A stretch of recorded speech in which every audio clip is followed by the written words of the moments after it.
You can't do an interview series on marketing nonprofits without talking about Google and Microsoft ad grants. Yes, I said grant, as in free money, but also grant, as in the name of my next guest, Mr. Grant Hensel, founder and CEO of nonprofit Megaphone. Grant and I recently caught up in his hometown city of Chicago, home of deep dish pizza. Yes, I'm a fan. And da Bears. Da Bears. Did I just date myself? Listen, several times a year at TAG, we consult with a 501c3 that still doesn't know that this Google Microsoft grant money exists. But between Google and Microsoft, nonprofits can secure up to $13,000 in free monthly ad spend. Does it sound too good to be true? It's not. In fact, there aren't even too many strings attached. And the hurdles that are there, well, that's exactly what Grant's going to talk about, as well as keyword targeting strategies, achieving the required 5% minimum click-through rate on Google ad dollars. Why using ad dollars to advertise on informational search queries is a good idea for NPOs, getting acclimated to responsive search ads, achieving higher quality scores with relevant content, and all the other things you would want to know when securing and optimizing an ad grant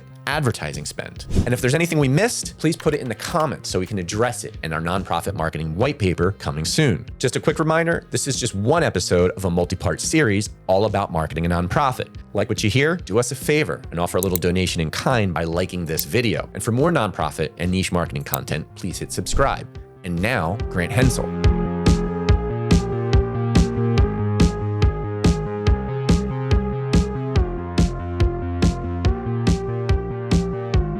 Welcome back to another episode of the Niche Marketing Podcast. As always, I'm your host, John Bertino, founder and CEO of The Agency Guide. If you're unhappy with your marketing agency, and let's be honest, most people are, then I'm the guy to reach out to. We represent about 300 different carefully selected agencies and consultants to whom we match-make brands based on scope of work, budget, things like that. Give us a shout if you need to talk about getting a new marketing agency. In the meantime, I'm here today with my guest, Grant Hensel. Hensel like pencil, you said, Hensel right? like pencil. All right, got it. And you were the founder and CEO of nonprofit Megaphone. Grant, welcome to the show. Thanks so much. Glad to be here. So I think, we're on something like our 25th, 26th episode, something like that. And repeated viewers might think that everybody I have on the show is somebody that I go way back with or have known for a long time. And sometimes that's the case, but oftentimes it's not. I mean, one of the reasons we do these shows is to meet new agencies, really get to know them, understand what they're about, and of course, get some background on how to do effective marketing within a given niche. In this case, nonprofit marketing, which we'll be talking about today. So really, we just met 5 minutes ago. I came to find you in the first place because you show up a lot for keyword searches related to how to market a nonprofit. So congratulations, kudos to you. Happy to help. Yeah, lots of fun SEO work. I bet, and we should talk about that a little bit. But in the meantime, give our viewers and frankly me some additional background on your agency, how you got started, why you started it, and what you do. Totally. Yeah. So everyone makes fun of me. My name is Grant, and our company does the Google ad grant for nonprofits, which is, yes, very funny. I didn't realize that until like 3 years in. And anyway, so that shows you my sense of humor. But we do the Google ad grant and now actually the Microsoft ad grant as well, which are programs that Google and Microsoft have that gives nonprofits money to spend on ads for Google, specifically Google search results that helps them reach their audiences. And we've been at it for 8 years now. We serve about 770 something clients all around the world and have a lot of fun. Yeah. 8 years, you said. 8 years. What was the inspiration to start the agency in the first place? Yeah, I've wanted to be an entrepreneur since I was 12. And this is business number like 8, many of which just completely failed. That's how you know you're on to something, because this one's stuck. Exactly. Yeah. I can tell success from failure very clearly, having experienced plenty of failure. But the initial impetus was I learned about the Google Ad Grant in college, and it's a cool resource. Google gives nonprofits $10,000 a month, every month, to spend on ads in Google search. And many of the nonprofits that I knew had no idea. They'd never heard about it. The program has been around for like over a decade, like 10, 15 years now. We did a survey where I emailed 300 nonprofits out of the blue and said, have you heard, 2-question survey, have you heard of the Google Ad Grant and are you using it? And 75% said either no, we've not heard of it, or we're not using it. The second question was, if you could reach more people who are searching things in Google that were related to what you do, would that be helpful? And everyone said 5 out of 5 yes. So it's like, okay, the answer to your issue in question 2 is in question 1. There's a gap here. Yeah. We should do some help with that. Yeah, excellent. And before we get into the nuances of the Google Ad Grant and Microsoft Grant as well, just briefly on yourself, Grant. We're in Chicago right now. We're at the Chicago Podcast Studio. Shout out to Tom, the owner and founder. And you're local, of course. I flew out to see you. But did you grow up in this area? And how far away is the agency? And tell us a little bit about yourself. Totally. Yeah. I grew up in Chicago. I've lived here my whole life. I went to school, like in college in the suburbs. So I got to get out more. But yeah, I love Chicago. You're a townie. Yeah. Despite the brutal cold sometimes. And I live in Pilsen, which is a neighborhood on the southwest side of the city. But our company is completely remote. So we have 80 people. We have some folks in Alaska, is I think the furthest, one person in Germany, cool. Everyone else is in the US, just from sea to shining sea. So It's a lot of fun. All right. Excellent. Well, thanks for that. All right. Very good. So again, we really want to focus on digital ad management for nonprofits, particularly through the lens of the grant programs offered by Google and Microsoft. Let's actually start with the latter. I think if you're in the industry, a lot of folks do know about the Google Ad Grant, but don't know about Microsoft. Tell us a little bit about Microsoft's program, how it may or may not differ from Google, and what nonprofits should know about the Microsoft offering. Totally. Yeah. The Google Grant and the Microsoft Grant are both very powerful opportunities, but in very different ways. So Google, $10,000 a month. Microsoft, $1,000 a month, so less. There is a caveat where if you spend $800 of real money, they will give you an extra $2,000. So it's either $1,000 or $3,000, depending on. Anyway, it's a good deal, actually. And the reason that the Microsoft Grant is so interesting, and a lot of our clients have gotten a lot of value out of it, is because there are no restrictions on what you can do with it. So the Google Ad Grant is just Google search. Can't do display, can't do remarketing, can't do YouTube. Any of those things. Microsoft, you can do all that. You can do, as long as it's a Microsoft owned and operated property. So like in Outlook, like ads in Outlook, or display ads on owned and operated sites like MSN.com or things like that. You can do remarketing. You can do all these different types of things, which is great.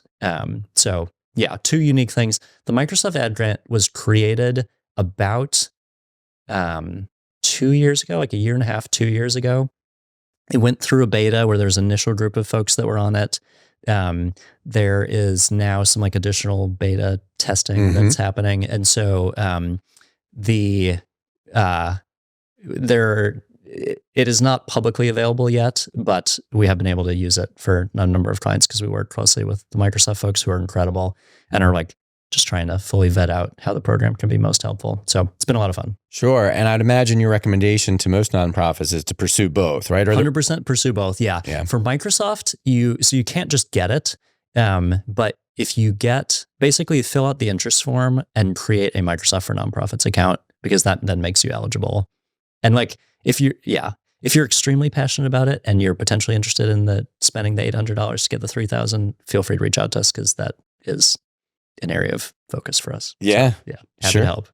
Got it. And then on Google, what about eligibility and the application process there? Can any nonprofit get $10,000 a month in free ad spend, or are there significant limitations? Yeah, almost. So any nonprofit that's a 501c3 and not a hospital or a school can get it. Period. Full stop. As long as you have like a decent website. So if you have a website that doesn't exist, it won't work. But other than that, you don't have to have, like, you can have $0 in revenue. You can have $1 billion in revenue. You just can't be a hospital or school, and you have to be a 501c3. But other than that, everyone, $10,000 a month forever. There's no time limit. You have to keep following the rules. There's rules you have to follow, but it is an awesome opportunity. Wow. And just to reiterate, 10K indefinitely and no limitations. So even if you're like a coalition of a 501c3 dedicated to the arts in a community. 100%. We have a ton of clients like that. Absolutely. Awesome. All right. And how grueling is this application process? Is it, let us know. Yeah. The application, if you know what you're doing, is not grueling, which is the good news. The more difficult part is running the ad account and fulfilling the compliance requirements that Google has, which we can talk about if you want. Yeah, let's go in there next. Yeah. The application itself, not crazy. You have to have a website. You have to have Google Analytics and conversion tracking set up so that there's some kind of conversion optimization. Google wants you to spend the money to accomplish something meaningful and not just drive meaningless clicks to a page for no reason. Yep. But yeah, other than that, you create an account with Google for Nonprofits, which is google.com/grants. And then Yeah. You just you basically set up an ad account. You do not put in a payment method.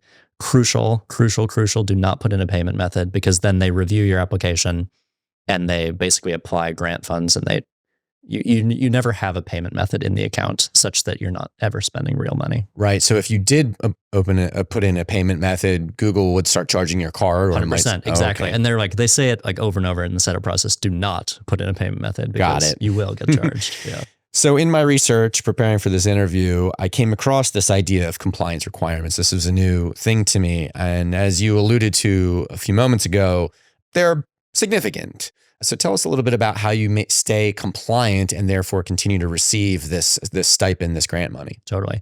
Google has put compliance requirements in place to make sure that it's high quality traffic. They're giving a lot of money away, and so they don't want to dilute the quality of the search results by people just advertising dumb, random crap that's not related to what people are searching for. So there's a bunch of them. I'll give you a bunch from memory. There are more, but the key ones that are most impactful are: you have to maintain a 5% or greater click-through rate on the account as a whole, just as a general sign of quality. You have to have, Google has this thing called a quality score for each of your keywords. You have to have no keywords with a 2 or lower in the quality score. It's out of 10. You have to follow best practices. Like, you have to have multiple ad groups per campaign, which is like clusters of ads that are like around a very specific set of keywords. You have to use certain extensions. So like site link extensions you have to use. You do? Yeah, you must. It's like you must use site link extensions. Yes. Interesting. Which is interesting. Any particular reason why? It's just they basically, back in the day, like probably 6 years ago, it was much more Wild West. It's like, do whatever you want, knock yourself out. And they found that there were some quality issues creeping into search results. And they basically looked at like the advertisers who are actually doing this well. What are they doing? And then they said, we're just going to make that the best practice. And so that's where all these things came from. You can't use single word keywords unless it's like specific exception, which makes sense. It's like, that's a little broad. Right. You can't just put art. Exactly. Right. Yeah, exactly. Your geo-targeting has to make sense. So like if you're a Chicago art nonprofit, you should probably target like not the entire world. Right. Got it. Okay. There's several things that come to mind as you went through that list. The 5% minimum conversion rate. How difficult is that to achieve? Yeah. So the 5% minimum click-through rate is click-through rate. Yeah, click-through rate. Yeah. You have to have some conversions. They're like, it's supposed to be between like a 1% and 15% conversion rate or something like that. Because it's like, if it's too high, it means you're probably tracking not legitimate conversions. And if it's 0, then there's an issue. But yeah, our average, I was looking at this the other day, our average account has like a 9% click-through rate or something. Nice. So it is not the end of the world. Like if it's definitely, I'd say it's definitely very, very doable actually, even though it sounds kind of high, but it's pretty good. When the nonprofits come to you in the first place, how common is it that they are struggling to hit the 5% click-through rate? Yeah, more common, certainly. And it is extremely common that nonprofits are struggling to spend any meaningful component of the ad grant, where it's like, hey, we have it, we're spending $50 a month. What's happening? And a lot of that is just because it takes a lot of work, because you can't do dumb stuff, which would allow you to spend a lot of money. Like Google basically stops you from wasting money, even if you wanted to. Right. And so if you want to spend it and have it not be wasted, you just have to set up tons of very tightly targeted ad groups and have like lots of keywords. And well, that's precisely where I want to go with you next, because this idea that it's actually difficult to spend the money, again, is something that came up time and time again. So I think you just touched on it. Lots of keywords, lots of ad groups. Can you take that a few steps further, or perhaps start with why is it that it's so hard to spend the money? And then how do you spend the money? It's funny because you would only have these conversations in a situation like this, but help our listeners spend their money. Grant. Yeah, absolutely. Yeah. It's so funny. It's such a different, it's the exact opposite of normal paydays. It's like easy to spend the money and hard to make it count.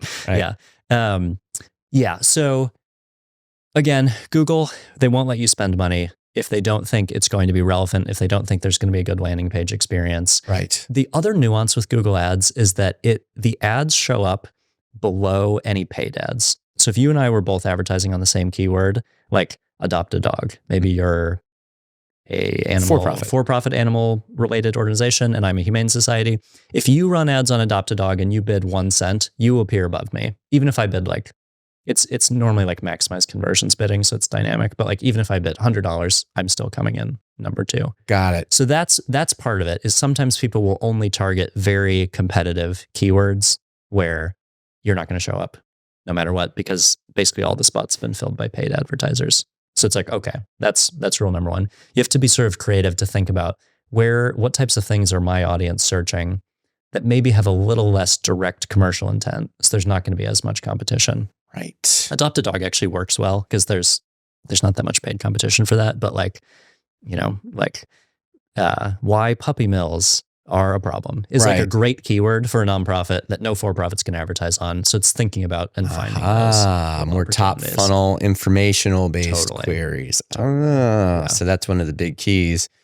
And that's maybe a good segue to talking a little bit about broad versus phrase versus exact. If you don't mind, could you first define those terms and then talk a little bit about how you think through them in setting up your campaigns? Totally. Yeah. So broad these are 3 match types for keywords where you can tell Google, you can give Google a keyword and you're basically telling Google how broadly do you want me to interpret this? So broad is like, if I put like dogs, it could be anything related to dogs, or like adopt a dog. It could be anything even related to that broadly. Yep. Phrase number 2 is things that are, I was literally looking at this definition. I wish I could do it from memory, like 2 days ago. It's things that are using those keywords or have very similar intent. Mm-hmm. So like adopt a dog could be like humane societies for dogs or whatever, is probably like pretty much the same intent. Maybe that's a little No, that's a good example, yeah. Close enough. And then exact is like, no. I really want someone to be basically saying exactly adopt a dog. Just that term. Or something so similar. It's virtually indistinguishable. So yeah, we almost exclusively in the Google Grant, which is very weird for normal advertising, use broad. Because we are trying to discover where the pockets of search volume are that we can compete. And like we put out broad keywords, then we find other keywords from the search terms, which is Google basically telling you like, you put adopt a dog. We also showed it on adopt a pet. And therefore we're like, oh, good, of course, adopt a pet. And then we'd make an ad group for adopt a pet. Mm-hmm. So yeah, we're very much using broad, which is very different from normal. Yeah, and I'd imagine extensive split testing is part of this, right? So as you just alluded to, let's change out dog with pet. What happens if we put cat in there? Or what happens if we put old dog, young dog, things like this, I would imagine? 100%, yeah. And in a normal world, you'd be like, let's split test and then let's prune the lowest performing. We'd say, let's split test and then let's do all of them until you get to a point where you're spending the whole $10,000 a month. Then you can think about pruning. But that's much more difficult than it sounds. Got it. Today's episode is brought to you by The Agency Guide. Are you frustrated with an underperforming marketing agency? Who isn't? Are you unsure about what marketing channels to invest in and who to invest with? Maybe you're just fed up with the overpromising and underdelivering of marketing agencies. Fear not.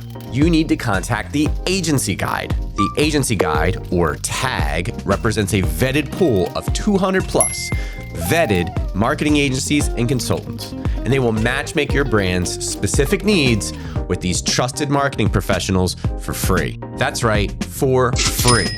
You don't need an expensive agency search firm. You need The Agency Guide. For over 10 years, TAG's experienced marketing consultants have been providing pro bono consulting and matching brands with vetted agencies based on needs, budget, timeline, location, even your personality. They're marketing professionals. They're agency matchmakers. They're The Agency Guide. To learn more, visit www.theagencyguide.com today. Let's talk ad copy and headlines a little bit. Each in their own right is its own trial and error and process to master. So let's start with headlines. Any tips for listeners about how to optimize headlines for ad campaigns? Totally. Google used to have what they called expanded text ads, because again, these are just ads in search results. When you type something in Google, ad shows up at the top. The format is 3 headlines and then up to 3 headlines and up to 2 description blocks. The headlines are 30 characters each, separated by a little vertical line. Could be 3, could be 2. Descriptions are 90 characters each, could be 1, could be 2. And then you have other stuff like ad extensions. Like the way Google does it now is they call them responsive search ads, where they just say, give us 10 headline options that we will mix and match, and we'll do the split testing for you. Thank you very much. Don't worry about it. Give us up to 4 descriptions. We'll do the split testing there. Have a nice day. So we'd have at least 2 ads that would compete against each other. And then you could like pause one and bring in a new challenger, basically. Yep. Now responsive search ads does a lot of that for you. It takes forever to write them because you have to think of 10 headlines that are all as close to 30 characters as possible that all make sense when combined in any order, which is actually more difficult than it sounds. I had this experience myself recently, not with the nonprofit, but with promoting our studio in New Jersey. And I was actually surprised to see that Google had made this switch where they want to handle the split testing for you. When did that happen exactly? The responsive search ads, I think, have been around for a couple 2 years, maybe 3 years now. But then they turned off expanded text ads, the old ones. Right. I want to say a year and a half. Time flies, but a year and a half ago, maybe across 2 years ago. All Google ads. It's just like, it's done. Have a nice day. Your old ads can still run, but they can't be edited, and new ads have to be responsive search ads. Interesting. Which is for the best. They do work well, but just a little more effort. Yeah, as far as optimizing those headlines and descriptions, Google does it all for you at this point. Yeah. But you need to be creative enough to, you mentioned this, I think it's really important. If they're going to be switching out the headlines, it needs to make sense with all the different descriptions. Exactly. Doesn't that create all kinds of limitations that cause problems? Yeah. We've probably gotten used to it. You just have to think about it in like a modular way. So like, the organization's name, that's a good one. Maybe you have a couple calls to action that like will probably make sense, because Google's smart enough it's not going to be like organization name, click here, we have dogs for adoption. It'll be smart enough to like put the call to action at the end and things like that. But we've actually, I don't know, maybe I'm just a nerd, but we've really liked it, surprisingly. Okay, good. You found a way to make it work for you. And just to be clear, I mean, if you're a shelter that has both dogs and cats, you could just start a different. Yes, exactly. A different group. We would say definitely create a different ad set, or a different campaign, or however you want to structure it, so that it's like people looking for dogs, they get the dog ad. All right, very good.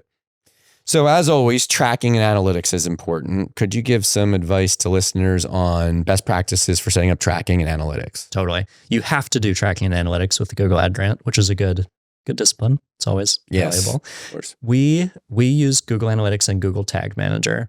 Google Analytics integrates very nicely with Google Ads. So you basically set up a goal in Google Analytics. You can import it in, and now all your data talks to each other really nicely. Google Tag Manager is awesome, is maybe underutilized. Most of our clients have not heard of it. They're like, what is this? Yes. And it's a no-code way to track stuff that might happen on your website that's not a page view. So like someone filling out a form or clicking on a link or expanding a little thing, watching a video, like all those types of things. Yep. Our philosophy is track everything possible that you care about, and then prioritize the things that like you most want the algorithm to optimize for in terms of conversions. But we like tracking everything imaginable just because we think it's interesting. And if you can't track it with Google Analytics, you can almost always track it with Google Tag Manager, import it in. There's like YouTube videos on how to do this. It's a lot of fun. Are there specific KPIs that you find are most important to track against, or does it vary pretty significantly depending on the business? Yeah, it varies a ton. Like donations, obviously always good to track. Anything around volunteering or people like filling out forms to do something, like to sign a petition or like adopt a dog or make an e-commerce transaction, all that stuff is always valuable. Many of our clients are also advocacy oriented. So like someone watching a video or downloading a resource on something can be very valuable. Email newsletter signups. It's all your normal. You're tracking all of it. Yeah, exactly. It's just track everything. Okay. Yeah. You made reference to quality score earlier, and that reminds me that we should A, define that, and then B, talk a little bit about improving it, and then related to that, C, just landing page CRO in general. So let's start with, what is quality score and how do you improve it? Totally. So quality score is a 1 through 10 metric that Google gives you in your ad sets. It'll show you like for the keywords. So let's say I had adopt a dog as my keyword. It'll give me a 1 to 10 score. And it's based on 3 factors: whose names I can never get right off of memory, but it's like landing page experience, ad relevance, and one other one. I can't remember what it is, but something else. Yeah. We'll put it on the screen above you. Exactly. And there it is. Basically, it's all about what is the experience for the searcher. So are you showing a very high quality ad that's highly relevant to what the person's searching? So if you Google adopt a dog, am I showing you an ad that says adopt a dog near me in a geography that's relevant? That's a good like ad relevance. It's based on click-through rate as well, in part. So like when people see the ad, are they actually clicking on it? Landing page experience takes into account a number of factors. So if you click on the adopt a dog ad and you immediately hit the back button, bad news. Clearly you didn't find what you're looking for. Yep. If instead you're looking on the page, you're going to other pages, you're doing a conversion action, which Google can see because Google Analytics, those are signs to Google that this is that you're finding what you're looking for. There's other things with just like conversion optimization in general. One of the things that we recommend the most, even though it can be more difficult, is just page load speed. Simple stuff about Google has great, and other people have great tools that give you data on your page load experience on desktop, on mobile. How fast does the first thing appear? How long does it take the last thing to appear? Yep. All that stuff. Do you guys support clients specifically with the website improvements? We do not. So that's why we're thrilled to be connected with folks like you who can refer them to people who can. Awesome. Yeah. Sounds good. Okay, but you'll provide, it sounds like, a list of recommendations for improving landing pages to increase quality score. Totally. Okay, great. And how, this is a little bit of a loaded question, but how important would you say it is to get those landing pages just right? Yeah, it matters. It matters a lot. I think the thing that for Google Ad Grants in particular that matters even more than normal is having content that's relevant to what people are searching for. So if I'm a humane society, maybe I right now can efficiently deploy like $1,000 a month of the Google Ad Grant because that's the only search volume that I have a truly relevant piece of content for. So actually sometimes what can be most impactful is adding new pages that are like blog posts that are informational, that address an issue, or that answer a question a searcher might have, because that can open up huge additional avenues of search volume that you can then run Google Ads for. The Google Ad Grant is almost like a middle point between SEO, like search engine optimization, and paid ads, in that it is cheaper than paid ads. That's nice, and faster than SEO, but but still has some, like, it's slower than paid ads, and it's less of like a laser pointer than paid ads. And so anyway, thinking about the Google Ad Grant almost as an SEO extension can be helpful, and thinking about like what types of content can we create. I think that's really interesting, and you touched on that earlier, because if essentially the clicks and the ads don't actually cost the organization money, exactly, that frees you up to send people to a lot more of the, as we referenced earlier, top and middle of the funnel, which a normal advertiser might not do because they're less likely to get a conversion off of that. Totally. So now you're building out all this informational content that you can drive the traffic to, but you can drive that traffic immediately versus needing to actually rank. Totally. Yeah, exactly. That's a really interesting takeaway. If nothing else, I hope listeners take that away. Before we move off of landing page design and conversion rate optimization, I'm curious to get your take, understanding that this isn't what your agency does, but I want your professional opinion on brand aesthetic. Yeah. I mean, there must be times when you get opportunities and you're like, boy, this identity is a mess. The messaging is a mess. So as an inside outsider is how I think I would define you, right?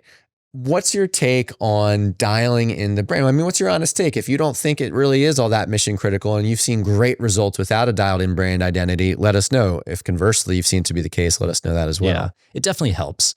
We have seen organizations where their website is so bad that Google does require you to have a minimum standard of website. And the standard is not unattainable, but it is possible to have a website that's so bad that Google just says, like, I'm sorry, you got to fix this up. And then like, maybe we can do this ad grant thing. Yeah. So there's definitely a minimum standard. And I do think that I think that brand and credibility often go hand in hand, and credibility and fundraising often go hand in hand. So we would very much encourage nonprofits to invest in that where possible and, where appropriate, in a way where if you're embarrassed to show your website to someone who you don't know or who's a family member or something, and if they would wonder, why would I support this organization? Like, are they truly competent if they have a website that was made in 1980 or by its appearances? That can be a issue that's surprisingly easy to solve with the right folks, which are not us, but that Sure. can totally help. For sure. I mean, listeners might be thinking, well, boy, obviously a cleaner website is a good thing, but all the time, small businesses, or in this case, small organizations, and honestly, nonprofits who are resource constrained will have fairly ugly or antiquated looking websites, and they want to move forward with driving the traffic and the marketing. And it would behoove them, if nothing else, to see a higher conversion and click-through rate. Well, conversion rate in particular, because they've cleaned up that site. Now, I have seen the opposite also be true, maybe not in the nonprofit space, but for just companies in general, where they've gotten so carried away with this artsy aesthetic. Right. Where's the menu? And crazy, exactly. Right? The navigation's crazy. Have you ever come across situations where you say, "Hey, your website's too complicated or too fancy to actually get the types of conversions we want"? Yeah, not in the nonprofit world. Fortunately, I've seen it in the for-profit agency often world. It's like, this is so cool. Like, did you know you can do this with HTML? Right. And it's like, well, I just want to see the contact form also. Right. Yeah. Exactly. Yeah. Gotcha. Could you talk us through a few specific success stories as a way to demonstrate your process of, how it starts, how you build it out for them, and the ultimate end result? Totally. So I'll give maybe 3 quick ones. Yeah, great. Take your time.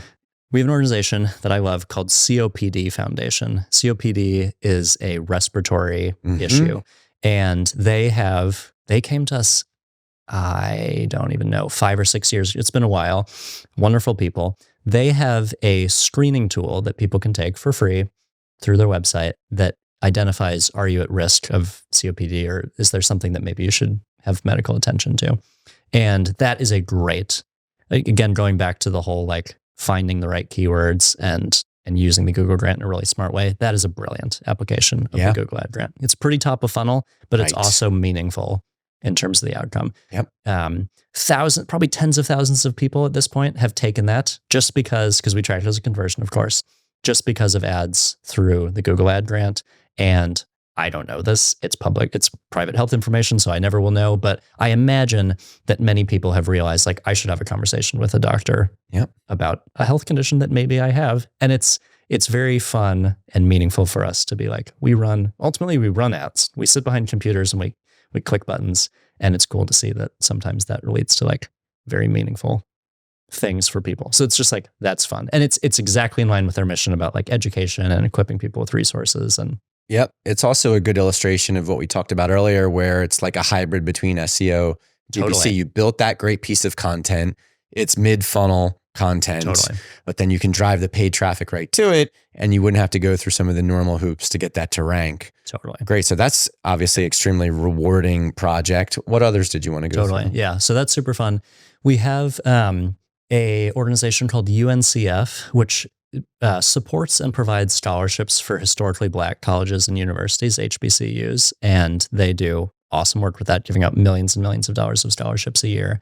And especially in the past couple of years, when sort of racial issues have been more on the popular discourse, using the Google grant, they have raised I think it's over $100,000 of just people Googling things, typically not related to donations, just related to the work they do, coming to the website, seeing what's going on, and realizing this is incredible. I want to get involved in this, and just donating through the online donation form. Excellent. Which is not, I will say, is not always. That's more rare. The Google Ad grant is a great marketing tool. It's not a great fundraising tool because it's typically more top of funnel, more getting exposure and awareness, but sometimes it does work, and we love it. We love it when it does. Excellent. Yeah. And then lots of other ones. This is another health one, I guess, but we have an organization that we just support a lot of the stuff they do in terms of promoting their events and their research. And their content. It's called EB Research Partnership. They do research. It's like venture philanthropy for a rare disease whose scientific name I can't pronounce, but it's called like butterfly syndrome, where basically you're born with without the ability for your skin to heal. So you get a cut and it's just like you're cut on your hand forever, basically. Yikes. So yeah, they're called like butterfly children, where it's like so delicate as to be like a butterfly. Wow. And anyway, we've been involved with them for years. This is more of a them story than us story, so I'm not taking credit for this at all. But they got the first FDA approval of a drug to like treat a component of this disease like ever in the history of the world. Correct. And it's just fun. So yeah, unrelated to us, no, not taking credit for that, but we love working with these organizations. It must be really rewarding to be surrounded by these types of mission-oriented organizations and businesses all day, every day, and doing what you can to help them survive and succeed. So Totally. You mentioned just a few moments ago about fundraising and how Google ad grants in general isn't necessarily a direct means to an end to raise those funds, but nonetheless, it can lead to it. You know, certainly a recurring theme throughout our entire nonprofit marketing series is fundraising, because Totally. it's key. Again, kind of positioning you as that inside outsider, I think is what I said earlier. Anything you've learned or you've seen as it relates to effective fundraising as a result of your 8 years of work in the nonprofit space? We have 750 clients, or 770. We have a lot of clients. And so we have a front row seat into what works and what doesn't work, marketing and fundraising. Exactly. And the biggest takeaway that we've had, because we think about this a lot, is it's hard to do for some organizations, but to the greatest extent that you can have some form of value exchange as it relates to your fundraising is very valuable. And that could look like offering products that support what you do. And like we have various like fair trade organizations. All our humane societies have like an animal adoption. Like there's a fee associated with that to help cover the costs. So that helps a lot.